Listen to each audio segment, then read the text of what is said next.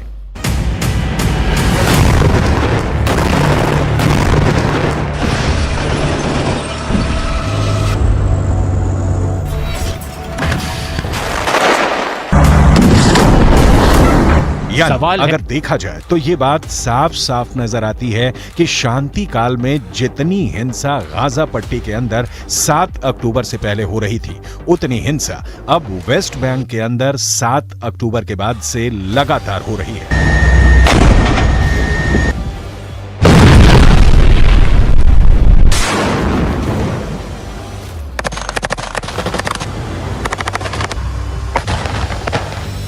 और ना सिर्फ इजरायल के सैनिक वेस्ट बैंक के फिलिस्तीनियों को अपना शिकार बना रहे हैं, बल्कि इसके अलावा भी वेस्ट बैंक के अंदर फिलिस्तीन भी आपस में बंट रहा है।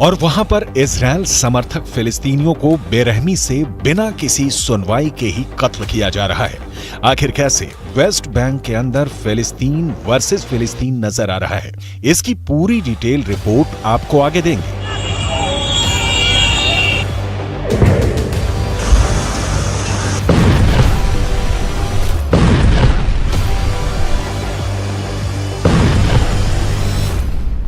लेकिन सबसे पहले हम बात करेंगे किस तरह से वेस्ट बैंक के अंदर बीते 24 घंटे में एक ऐसा खूनी गदर मचा जिसमें 6 फिलिस्तीनियों को इजराइल ने मार डाला।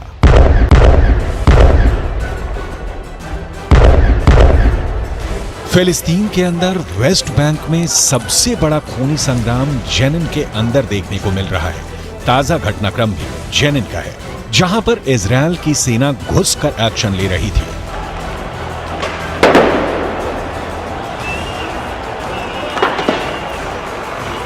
यहां इजराइल की सेना को भारी प्रतिरोध का सामना करना पड़ रहा है।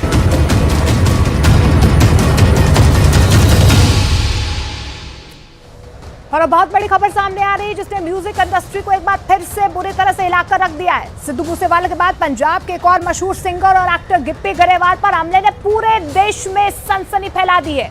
गिप्पी गरेवाल ने अपने ऊपर हुए हमले को लेकर नेटवर्क 18 से खास बातचीत की है और बताया है कि उन पर हुए अटैक का सच क्या है। गिप्पी गरेवाल ने हमसे एक्सक्लूसिव बातचीत में बहुत सी बातें सामने रखी हैं जो आपको हैरान कर देंगी। गिप्पी गरेवाल ने अपने ऊपर हुए हमले को लेकर गैंगस्टर लॉरेंस बिश्नोई के बारे में क्या कुछ बताया है और बॉलीवुड एक्टर सलमान खान के बारे में क्या बताया है। आपको गिप्पी गरेवाल से बातचीत जरूर देखनी चाहिए। कनाडा में पंजाबी सिंगर गिप्पी गरेवाल के घर पर हमला हुआ और इस हमले में भी लॉरेंस बिश्नोई का कनेक्शन सामने आया है। गिप्पी गरेवाल से बातचीत को बहुत गौर से आप देखिएगा, आपको इस हमले के बारे में वो बातें पता चलेंगी जो अब इस केस की इन्वेस्टिगेशन का रुख तय करेंगी। सुनिए। ये कनाडा में कहां पे आपके घर पे फायरिंग हुई है और कब हुई है ये फायरिंग? ये रात को हुई जी, ऑलमोस्ट 12:30-1 बजे। तो घर मेरा वेस्ट वैंकूवर में है, वहां पे हुई है। तो हमें खुद समझ नहीं आ रही कि ये हुआ क्या है, क्यों हुआ है। मतलब पता ही नहीं था कि ये कैसे, मतलब ये कैसे हो गया। और आपकी गाड़ी के ऊपर फायरिंग हुई है ये कोई? जी हुई है, उसके ऊपर भी हुई है, गाड़ी के ऊपर भी हुई है, गैराज के ऊपर हुई है। गिप्पी जी, ये सलमान खान का नाम से एक पोस्ट आई है जिसमें सलमान खान के नाम का जिक्र है लॉरेंस बिश्नोई की तरफ से, उसमें दाऊद का नाम है। ये आपका क्या एंगल आ रहा है? एक्चुअली जब ये वारदात हुई तो पहले तो मैं ये शॉक था, क्योंकि आज तक जिंदगी में कंट्रोवर्सी में नहीं डला, मेरी किसी के साथ दुश्मनी नहीं है। तो मुझे यही समझ नहीं आ रही थी कि ये कौन हो सकता है, मैंने ऐसा क्या। तो जब पूछता ही तो वो तो मेरे लिए बहुत शॉकिंग था, क्योंकि सलमान खान का जब नाम आया तो मेरी कौन सी सलमान खान के साथ दोस्ती है। तो एज अ मतलब मैं फिल्मों में काम करता हूँ, मैं वहाँ पे गया, प्रोड्यूसर जिसकी फिल्म थी उन्होंने सलमान को ट्रेलर लॉन्च में बुला लिया। मैं तो खुद उसको वहाँ पे मिला हूँ, उससे पहले मैं बिग बॉस में गया था तो तब मिला था। मेरा कुछ लेन देन ही नहीं है, ना कुछ दोस्त है, या तो वो ना बहुत दोस्त है, मेरी फ्रेंडशिप है, जहाँ उसका गुस्सा निकाला जा रहा है। तो मेरे लिए तो मतलब अभी भी शॉकिंग है, मैं प्रोसेस नहीं कर पा रहा है इस पूरे चैप्टर को कि मेरे साथ क्या हुआ है। गिप्पी जी, क्या लॉरेंस बिश्नोई ने कभी आपको धमकी दी थी इसके पहले, और आप पंजाब जाते हैं तो आपको सुरक्षा मिलती है, आप मोहाली के रहने वाले हैं? नहीं, एक्चुअली लॉरेंस बिश्नोई ने मुझे कभी कॉल नहीं है, अभी भी नहीं आया कोई मुझे कॉल, मतलब पहले भी नहीं आया, अभी भी नहीं आया। जब ये चीज हुई तो मेरे को तो यही था कि ये हुआ क्या, मतलब अभी भी मैं प्रोसेस नहीं कर पा रहा पूरी चीज। तो अभी आप समझ सकते हैं मेरी। तो आपको किस पे शक हो रहा है? आपकी लॉरेंस से कोई दुश्मनी नहीं, कोई फिरौती या आपसे पैसे मांगे गए हों? नहीं, अभी तो कुछ नहीं, बट अभी जो उन्होंने पोस्ट पाई है वो मुझे समझ नहीं आई। मतलब कि मैं या तो होता कि मतलब पता होता है कि यार ये बंदा उसका दोस्त है या कुछ ऐसे, या उनको हो सकता है कि उनको ये बुराई बहुत लगा कि ये चीज है, वो मुझे समझ नहीं लगी। बट मेरी कोई दोस्ती नहीं है और सलमान के साथ कुछ ऐसा नहीं है। वहां पे गए तो वो ट्रेलर लॉन्च किया, वहां पे और भी आर्टिस्ट थे वो भी गए थे, बट ऐसा कुछ नहीं था। तो ये बिग बॉस की बात कर रहे हैं, बिग बॉस की नहीं जी, ट्रेलर लॉन्च की बात कर रहे हैं। जब हमारी एक फिल्म आई थी मौजा मौजा, उसका ट्रेलर लॉन्च था, उसमें सलमान खान आए थे। जी उस पे आया। तो आपकी सलमान खान से कोई दोस्ती नहीं है? नहीं ठीक, बिल्कुल नहीं। और मतलब मैं उनको एज ए फिल्म स्टार जानता हूँ जैसे बाकी लोग जानते हैं। और गिप्पी जी, आप घर में मौजूद थे जब ये फायरिंग हुई है? नहीं जी, मैं मौजूद नहीं था, मैं बाहर था। ये कनाडा में कहाँ है आपका घर जहाँ पर ये फायरिंग हुई? बताया जी पहले वेस्ट वैंकूवर में। और आपने पुलिस को सूचना दी है कनाडा में? जी। शुक्रिया न्यूज 18 से बात करने के लिए। तो 25 तारीख को ये पूरा हमला होता है, लेकिन हमले के बाद क्या कुछ कार्रवाई इस पूरे मामले में अब तक हो चुकी है? हमारे सहयोगी हमारे साथ आनंद जुड़ रहे हैं। आनंद, 25 नवंबर को ये हमला होता है, हमले की जिम्मेदारी यहाँ पर लॉरेंस बिश्नोई गैंग लेती है, लेकिन अब तक क्या कार्रवाई इस पूरे मामले पर? जी देखिए मोनिका, कनाडा में पूरा मामला दर्ज है। कनाडा पुलिस वहां पे पहुंची थी और खुद गिप्पी ग्रेवाल ने न्यूज 18 से बात में इस बात का दावा किया कि कनाडा पुलिस वहां पे पहुंची थी, उनके घर पे फायरिंग हुई है, उनके गराज पर, उनकी लग्जरी गाड़ी पे। देखना होगा कि इस पे किस तरह की कनाडा पुलिस कार्रवाई करती है, क्या शूटर्स को गिरफ्तार करती है, क्योंकि लॉरेंस बिश्नोई इस समय साबरमती जेल में बंद है और गृह मंत्रालय का एक आदेश है कि 1 साल तक उसकी कोई पुलिस कस्टडी फिजिकल तौर पर नहीं ले सकता है। तो इसमें अब देखना होगा कि किस तरह से कनाडा की सरकार है, कनाडा पुलिस किस तरह का रुख अख्तियार करती है। लेकिन इतना साफ है कि गिप्पी ग्रेवाल ने ये बात जरूर मानी है कि सलमान खान के साथ दो मौके पर वो मिले हैं, एक बिग बॉस में और एक फिल्म के लॉन्च पर, और शायद यही वजह है जो दिल्ली पुलिस के अधिकारी बता रहे हैं। बिल्कुल, अब देखना होगा आगे क्या कुछ कार्रवाई इस पूरे मामले में होती है। शुक्रिया आनंद फिलहाल इस तमाम जानकारी के लिए। लेकिन गिप्पी ग्रेवाल भले इनकार कर रहे हैं, लेकिन इस हमले की जिम्मेदारी गैंगस्टर लॉरेंस बिश्नोई ने ली है। रिपोर्ट है कि लॉरेंस बिश्नोई ने गिप्पी ग्रेवाल को धमकी देते हुए कहा कि वो चाहे तो सलमान खान भाई को कह दें कि अगर वो उन्हें बचा सकते हैं तो बचा ले। लॉरेंस बिश्नोई वही गैंगस्टर है जिसका नाम सिद्धू मूसेवाला हत्याकांड में सामने आया है। लॉरेंस बिश्नोई के गैंग ने कहा है कि 25 नवंबर को कनाडा के वैंकूवर के व्हाइट रॉक इलाके में यहां पर हमला हुआ है। यह हमला पंजाबी सिंगर गिप्पी ग्रेवाल के घर पर हुआ, वो उसी ने करवाया है। फेसबुक पर लॉरेंस बिश्नोई नाम के एक अकाउंट से इस हमले की जिम्मेदारी भी ली गई है। और इससे पहले आपको बता दें कि मई 2022 में ही पंजाबी सिंगर सिद्धू मूसेवाला की हत्या की जा चुकी है। इसमें गैंगस्टर गोल्डी बराड़ ने हत्या की जिम्मेदारी ली थी, साथ में लॉरेंस बिश्नोई का नाम भी सामने आया था।